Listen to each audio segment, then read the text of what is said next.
Welcome. You're watching Rugby with Rifle, a podcast about all things rugby and life, with your host, Danny Pabone and Rifle Scudder.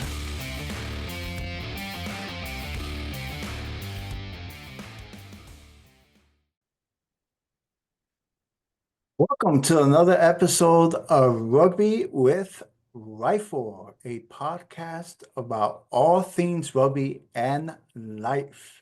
As always, I'm here with my friend Rifle. Rifle, how are you doing, sir? I'm doing good. Thank you, Danny. I've got something that tackled my wife, and she passed it on to Nathan, our son, and then he passed it on to me. So I'm carrying this thing. But other than that, 2025 has kicked off with a bang here in Virginia. We had more snow than we usually have. So our power went off, and so many places in the whole city had no power. And then because of that, one of the water stations broke down. So we got no water. Water's back on, but we got to boil it. So we have a very interesting start to 2025. But I'm well, thank you. How about yourself?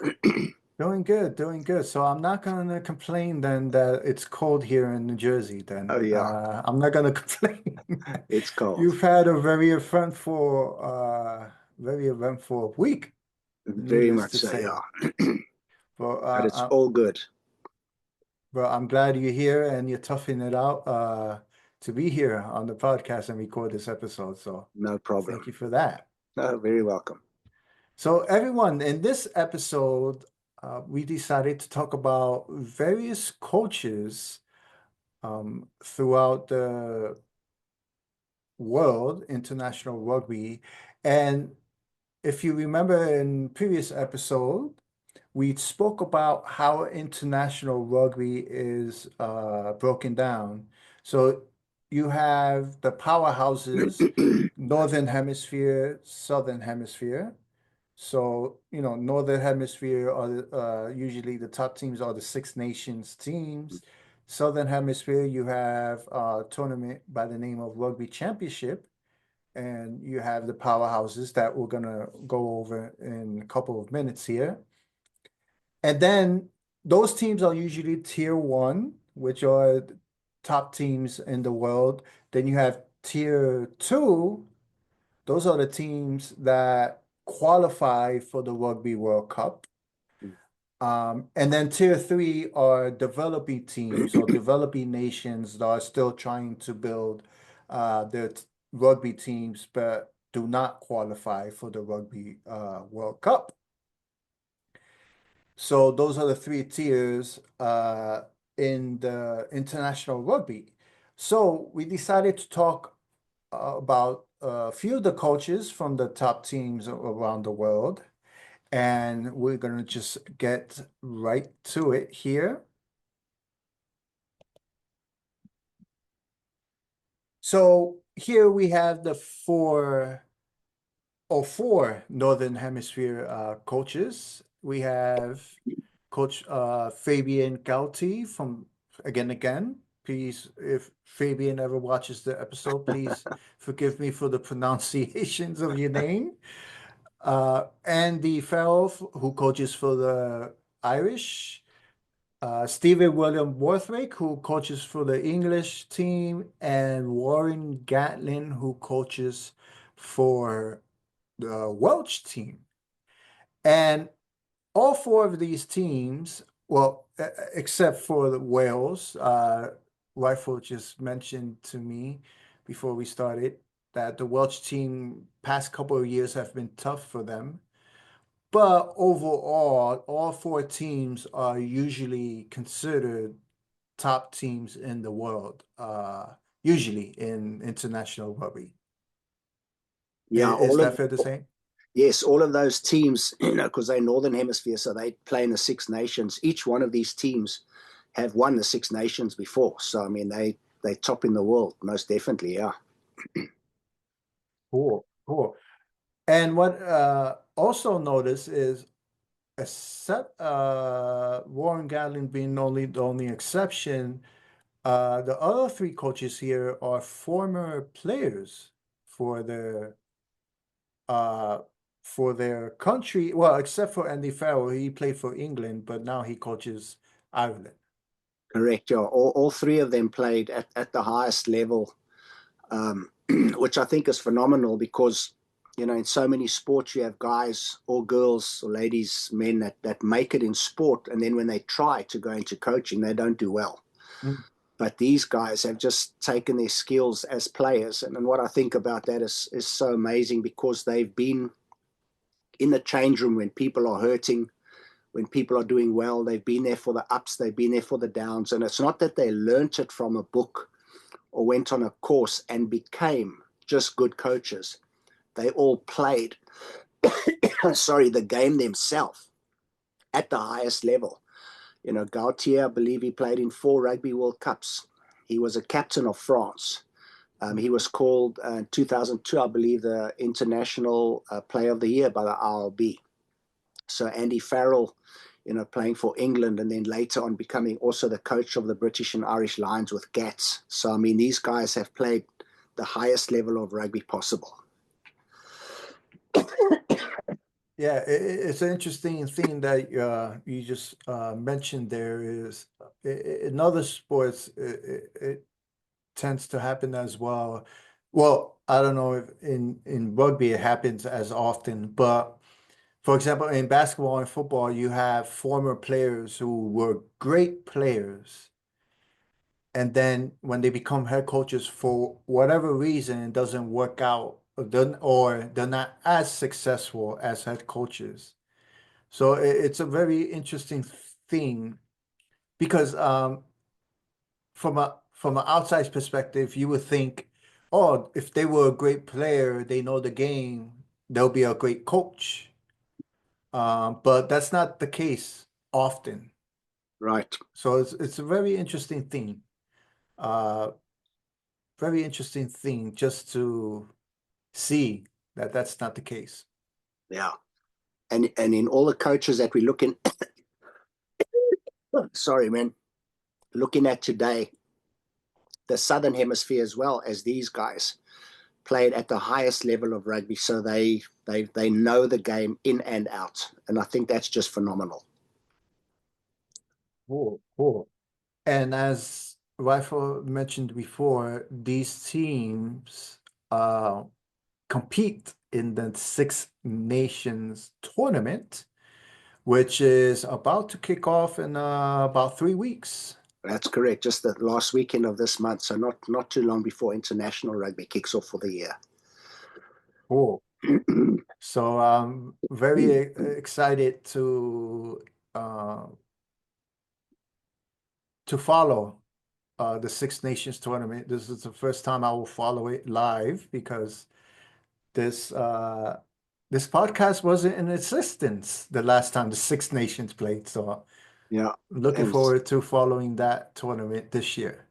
going to be an interesting one to see what happens to the teams after, you know, the previous year and the world rankings. And just as we spoke about on a previous episode, everything that happened in the year, coaches leaving, guys, you know, stepping away from the game, people who've retired. So we definitely in for an interesting Six Nations this year, that's for sure.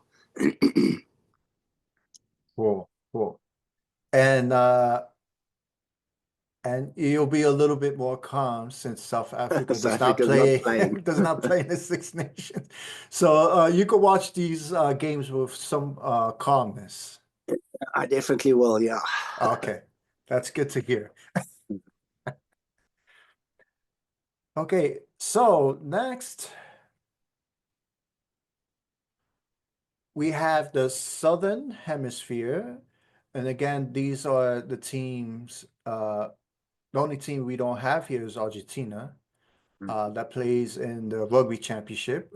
Argentina is also a Southern Hemisphere uh, team. And then we have two regional teams, Japan and the US of A. So, I mean, we have to speak about the US team, being that we recorded this podcast in America. So obviously we have to include them. But And with the, the Rugby World Cup in 2031 is also in that's America. So, correct. you know, that's going to be huge for the States. Yes. Yes, so that's gonna be very cool, very cool. And next thing you know, uh, I mean, with how time flies as you get older, Yeah, next thing you just know, around the we're gonna corner. be Rifle is gonna be riding his bike to every Rugby World Cup game. There you go. Wonderful. Yeah, next thing you know, that's gonna be happening. So, we have spoken about this coach quite a few occasions. Rossi Erasmus, he's the South African coach for the Springboks. We have Scott Maurice Robertson for the All Blacks of New Zealand, and Joe Schmidt, coach for the Wallabies of Australia. And again, all these three coaches are former players. And however, Joe Schmidt, as you can see here, coaches Australia, but I'm sorry, Rossi and Scott are former players, and Joe Schmidt is previously coached Ireland.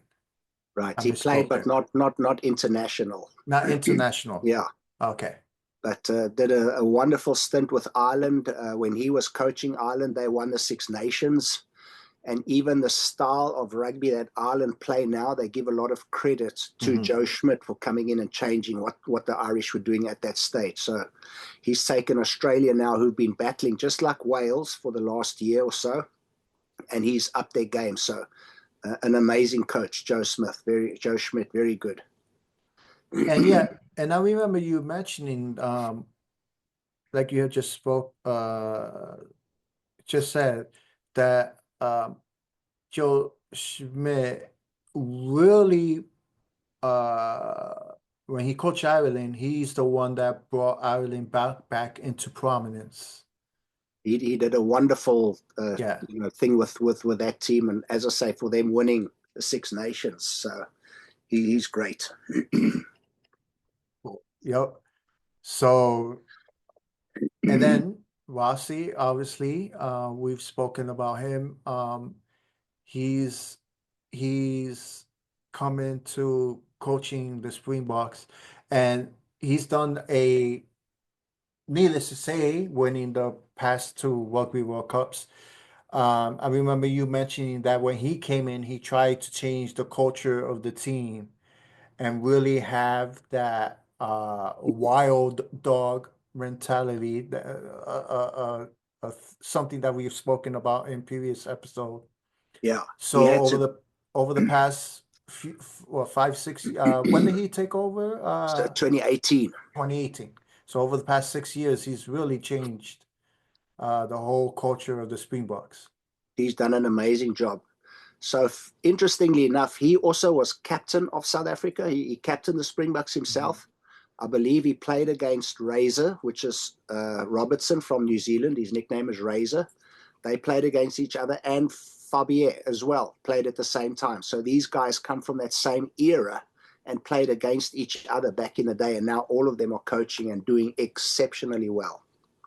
Wow. Very interesting. So two other examples of former great players coming together, coaching and doing great in coaching as Doing very well. well. Yes, most definitely. Yeah. Interesting. So that's the Southern Hemisphere. And now, again, like we said, we're going to talk about two regional coaches.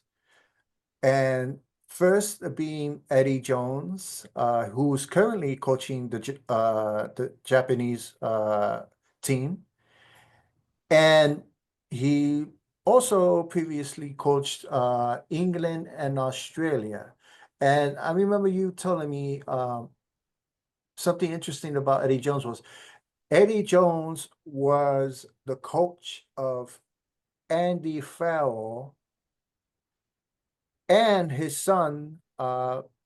Please remind me of his name again. Owen, thanking. Owen Yeah, Farrell. And I was doing that as a joke. I know he's I'm your sure. favorite. Yeah, I know he's your favorite player. So that was interesting. Andy Farrell's father and Owen Farrell's son were coached by Eddie Jones. on the Yeah. English team. So father That and was son. in 2008. Eddie Jones, because Eddie Jones is Australian, but he's a brilliant rugby. He's got a brilliant rugby mind. Mhm. So in 2008, he was coaching Saracens, which is one of the top English clubs. And at that stage, Owen Farrell was 16 years old, Wow. and he joined Saracens, and his dad, Andy, who was 15 years older than him, was playing for Saracens. So they played in the same team, father and son. I mean, the rugby history there is just phenomenal. They played together in the same team, and they played both while Eddie Jones was the coach. Wow. And something interesting now is Owen Farrell's brother, his younger brother, because his dad, Andy, when he moved to Ireland, he completely moved from England when he became the Irish coach and moved home to Ireland. And now his younger son can play for Ireland. So it's very possible that in the near future, Owen Farrell can play for England and his brother can play for Ireland, and they can play against one another with their father being the coach of Ireland. Isn't that amazing? Wow. Amazing.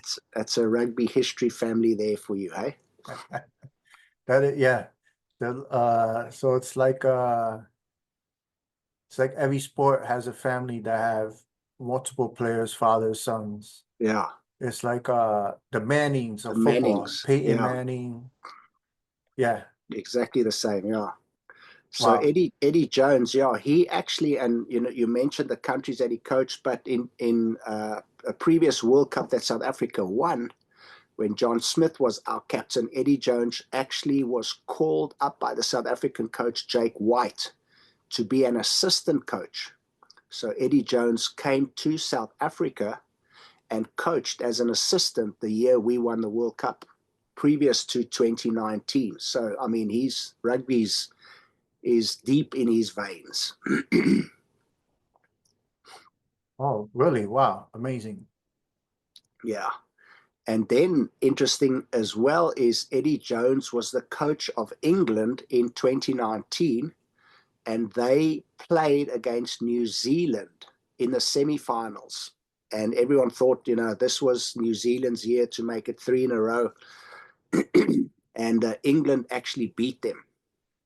So when South Africa had to play against England in the finals, no one gave South Africa a chance because you've got Owen Farrell, who's the English captain, who's been with Eddie Jones, you know, since a young boy. And Eddie Jones has taken this young, phenomenal, talented, hungry English side.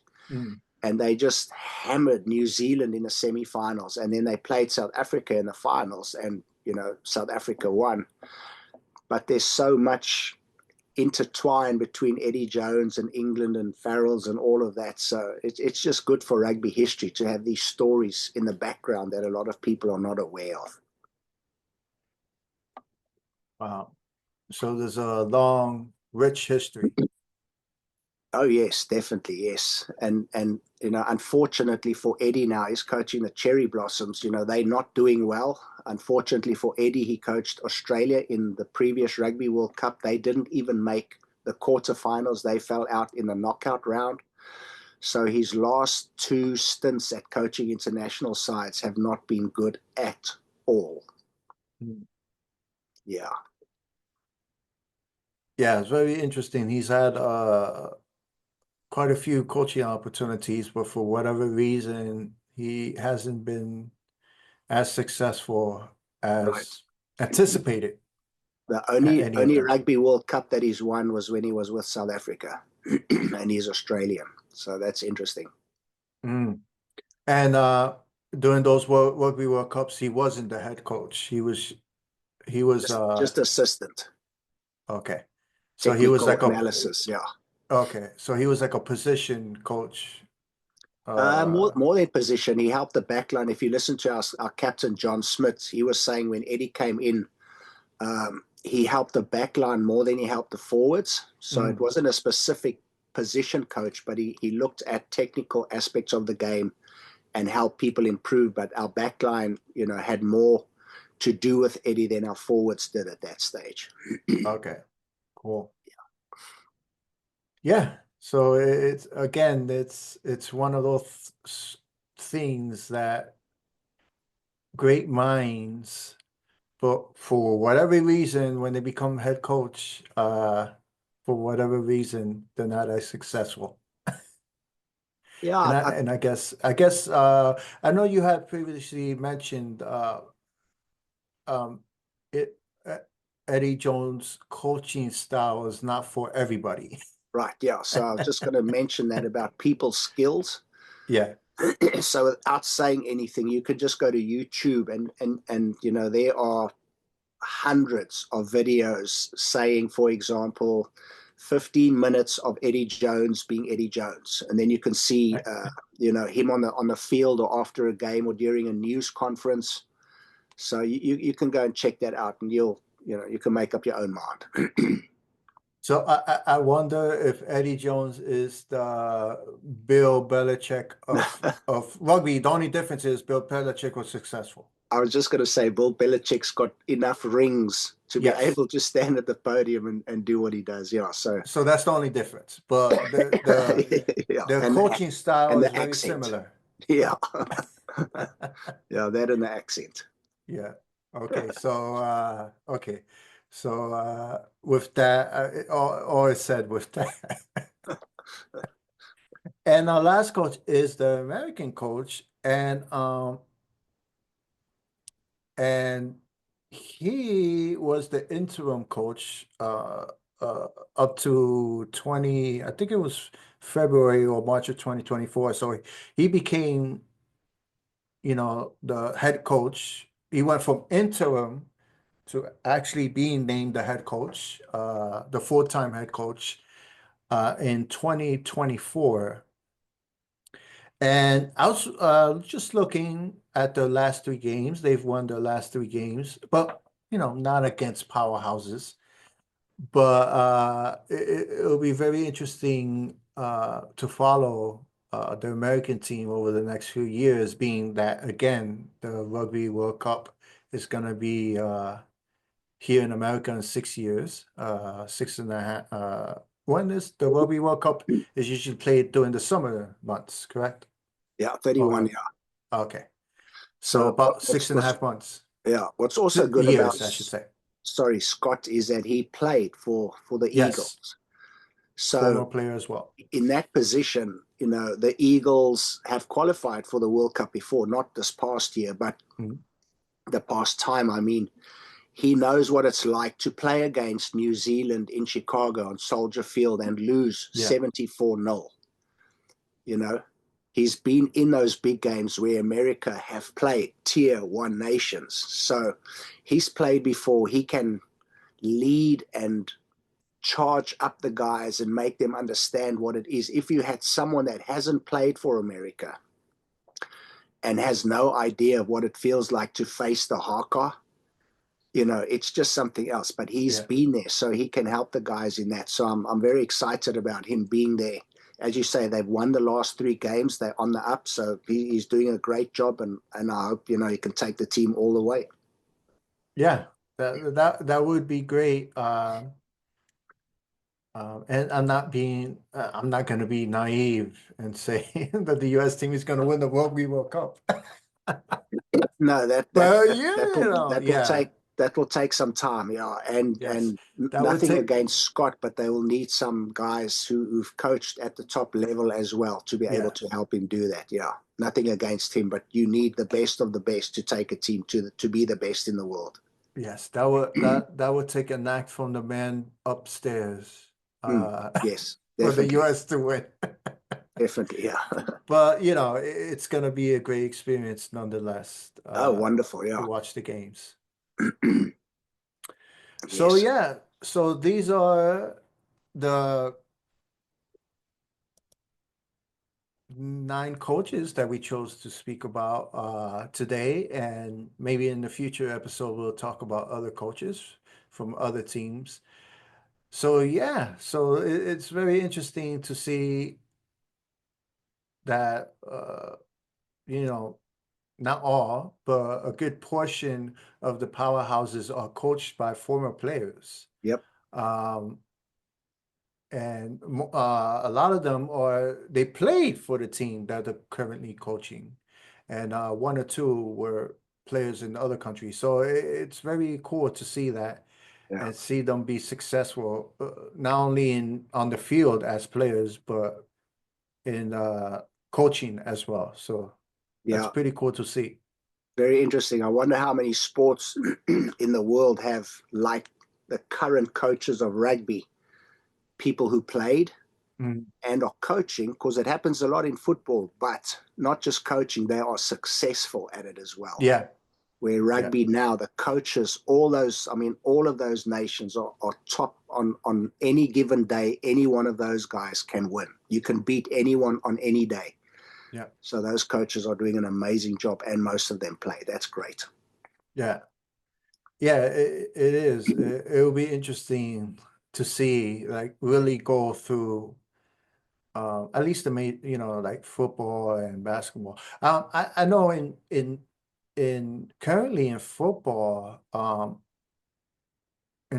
there were quite a few in the past few years there were quite a few former Former players who players. were very good, Yeah. who had become head coaches, and Not again, doing good. yeah, actually a couple of uh, you know, I'm a fan of the Raiders, as everybody knows, and the coach our coaches just got fired, was a former player. They He just was experienced Black Monday. yeah, yeah, he was a linebacker for the Giants, and he was a very good Good one, linebacker, yeah. very good player, and only Mm, lasted a year. So yeah, he's it's not gone. easy, No, it's not. You got to especially in the produce. NFL. You got to produce. Yeah. Yeah, yep. So with that, everyone, we've kept this episode relatively short to our other ones. Mm. And again, Rifle, thank you for joining us and Yeah, toughing my it out. pleasure. I Thank you. know Yeah, you've had an wonderful. Thank you. eventful week, Yes. No problem. needless Go to well, say. everyone. So with that, everyone, I hope you enjoyed this episode, and until next time, Cheers, take care, everyone. everyone. Stay well. Goodbye. Thank you for watching this episode of Rugby with Rifle. Remember to press the like button and subscribe to the channel if you haven't yet to support this podcast.